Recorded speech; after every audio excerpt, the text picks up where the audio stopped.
সুপ্রিয় দর্শক আসসালামু আলাইকুম, সবাইকে ঈদের অগ্রিম শুভেচ্ছা। ঈদ আয়োজনে আমার আজকের রেসিপি চটপটি।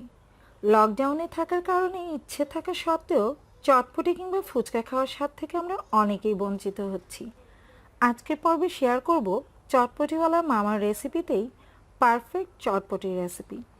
আশা করছি আপনাদের কাছে ভালো লাগবে। তো চলুন দেখে নেওয়া যাক। এখানে আমি হাফ কেজি পরিমাণ ডাবলি বুট নিয়েছি, আর চটপটি তৈরি করার জন্য অবশ্যই কিন্তু ডাবলি বুটটাই নিতে হবে। আর এই ডাবলিগুলোকে আমি প্রায় 8 ঘন্টার মতো পানিতে ভিজিয়ে রেখেছিলাম, আর অবশ্যই পর্যাপ্ত পরিমাণে পানি দিয়ে কিন্তু ভিজিয়ে রাখতে হবে। আর লক্ষ্য করলে হয়তো দেখতে পাচ্ছেন যেগুলো ফুলে প্রায় দ্বিগুণ হয়ে গেছে। তো আপনাদের হাতে যদি যথেষ্ট সময় না থাকে সেক্ষেত্রে কমপক্ষে 6 ঘন্টার জন্য হলে কিন্তু ভিজিয়ে রাখতে হবে। এবারে এই ডাবলি বুটে আমি দিয়ে দিচ্ছি পর্যাপ্ত পরিমাণে পানি।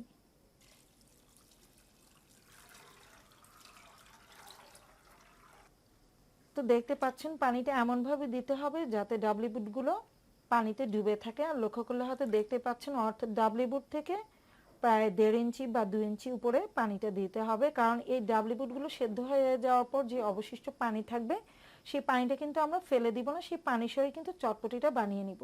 দিয়ে দিচ্ছি হাফ চা চামচের মতো হলুদ গুঁড়ো, এতে করে ডাবলির কালারটা খুব সুন্দর আসবে। আর আমরা চটপটিওয়ালা মামার কাছে যে চটপটিটা খাই তার চটপটির রঙটা কিন্তু হালকা একটু ইয়েলো টাইপ থাকে। তো আপনারা চাইলে কিন্তু হলুদটা ইউজ নাও করতে পারেন, কিন্তু যেহেতু আমি চটপটিওয়ালা মামার রেসিপিতেই এই চটপটিটা তৈরি করছি সেই জন্য আমি এখানে কিছুটা হলুদ দিয়েছি। দিয়ে দিচ্ছি 1 চা চামচ পরিমাণ লবণ। তো ডাবলি বুটগুলোকে আমি ঢেকে রান্না করব প্রায় 30 থেকে 40 মিনিটের মতো। আর আশা করছি এই সময়ের মধ্যে ডাবলি বুটগুলো পারফেক্টলি সেদ্ধ হয়ে যাবে। আর এই ফাঁকে আমি চটপটি তৈরির বাকি প্রিপারেশনগুলো সেরে নিব। প্রথমে আমি চটপটি তেঁতুলের টকটা রেডি করে নিব। এখানে আমি 1/3 কাপের মতো তেঁতুল নিয়েছি, আর আমি নতুন তেঁতুলটাই নিয়েছি। নতুন কিংবা পুরাতন যে কোনো তেঁতুলই আপনারা নিতে পারবেন। আর এই তেঁতুলগুলোকে আমি হাফ কাপ পানি দিয়ে প্রায় 15 মিনিটের মতো ভিজিয়ে রেখেছিলাম। এবার জাস্ট হাতে কষলে কষলে তেঁতুলের মাঠটা বের করে নিতে হবে। তো 10 থেকে 15 মিনিট ভিজিয়ে রাখলে দেখবেন খুব সহজে তেঁতুলের মাঠটা বেরিয়ে আসবে। আমি 1 থেকে 1.5 মিনিটের মতো এটাকে হাতে একটু চটকে নিয়েছি, আর দেখতে পাচ্ছেন যে তেঁতুলের মাঠটা কিন্তু বেরিয়ে গেছে। তো ভিজিয়ে রাখলে খুব সহজে কিন্তু এটা বেরিয়ে আসবে। এবার জাস্ট চিপে চিপে বিচিগুলোকে আলাদা করে নিচ্ছি।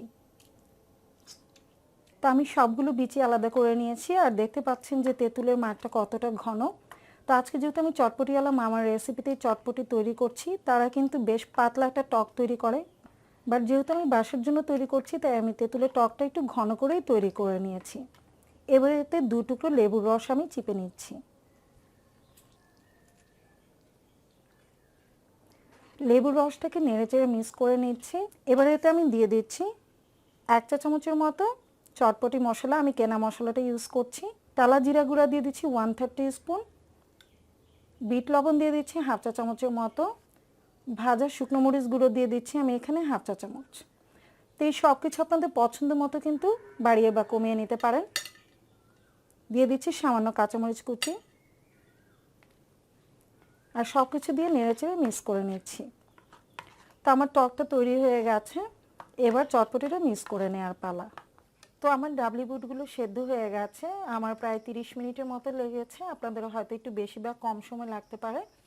তো কালারটা দেখতে পাচ্ছেন হলুদ দেওয়ার কারণে কিন্তু কালারটা খুব সুন্দর এসেছে। চটপটিটা যখন আপনারা তৈরি করবেন তখন সেটা দেখতে কিন্তু খুব ভালো লাগবে।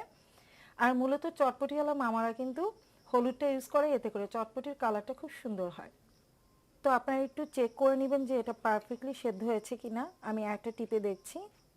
তো এখন যেহেতু এটা প্রচণ্ড গরম, সাবধানে নেবেন। তো দেখতে পাচ্ছেন পারফেক্টলি কিন্তু ডাবলিটা সেদ্ধ হয়ে গেছে। আর যে পানিটা রয়েছে সেটা কিন্তু আমরা ফেলে দিব না।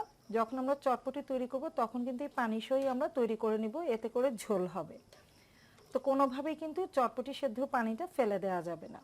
আমি হাফ কেজি পরিমাণ ডাবলি বুট সেদ্ধ করে নিয়েছিলাম, তার পুরোটা আজকে আমি তৈরি করব না, আমি অর্ধেকটা সংরক্ষণ করে রাখবো। সেজন্য আমি অর্ধেকটা অর্থাৎ প্রায় 250 গ্রামের মতো আমি একটা বক্সে ভরে নিয়েছি।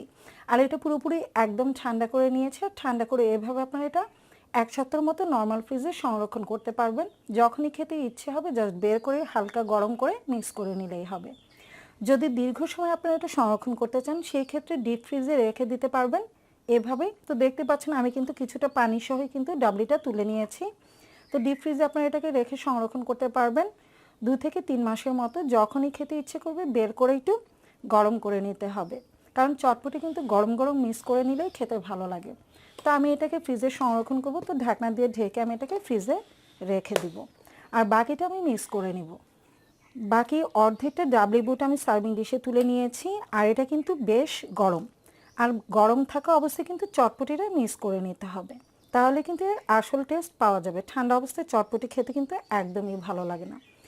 এবারে ডাবলি বুটে আমি একে একে দিয়ে দিচ্ছি কুচি করে রাখা শসা, দিয়ে দিচ্ছি 1 মুঠ পরিমাণ ধনেপাতা কুচি,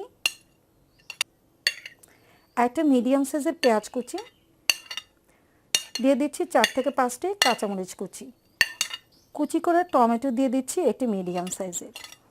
তো সব কিছু দিয়ে একটু মিক্স করে নিচ্ছি। এবারে এতে দিয়ে দিচ্ছি গ্রেট করে রাখা সেদ্ধ ডিম। আমি একটি ডিম খুব ভালো করে সেদ্ধ করে নিয়ে সেটাকে গ্রেটারের সাহায্যে গ্রেট করে নিয়েছি। তা আপনাদের কাছে যদি গ্রেটার না থাকে সেক্ষেত্রে কিন্তু হাতে এরকম গুঁড়ো গুঁড়ো করে ভেঙে নিতে পারবেন। আর অবশ্যই চেষ্টা করবেন ডিমটা দিতে, তাহলে চটপটের টেস্টটা খুব ভালো আসবে। এবার আমি এতে দিয়ে দিচ্ছি সেদ্ধ করে রাখা আলুটাকে আমি গ্রেটারের সাহায্যে গ্রেট করে নিয়েছি। আপনারা চাইলে কিন্তু হাতে এটাকে আধ ভাঙা করে গুঁড়ো করে নিতে পারেন। বিট লবণ দিয়ে দিচ্ছি 1 চা চামচ পরিমাণ। আর লবণটা অবশ্যই একটু বুঝে দিবেন, যেহেতু আমি ডাবলিটা সেদ্ধ করার সময় কিছুটা লবণ দিয়েছিলাম। টালা শুকনো মরিচ গুঁড়ো দিয়ে দিচ্ছি এখানে 2 চা চামচ পরিমাণ। ঝালটা নিজেদের ইচ্ছে অনুযায়ী বাড়িয়ে বা কমিয়ে নিতে পারেন। চটপটি মশলা দিয়ে দিচ্ছি 2 চা চামচ পরিমাণ। আমি এখানে কেনা চটপটির মশলাটা ইউজ করছি।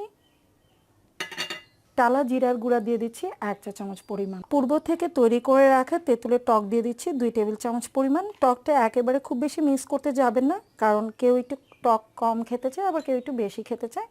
তো প্রয়োজনে সেই অনুযায়ী পরবর্তীতে মিক্স করে নিতে পারবেন। তা আমি এখানে 2 টেবিল চামচের মতো টক দিয়েছি। এবার সব কিছু খুব ভালোভাবে মিক্স করে নিতে হবে।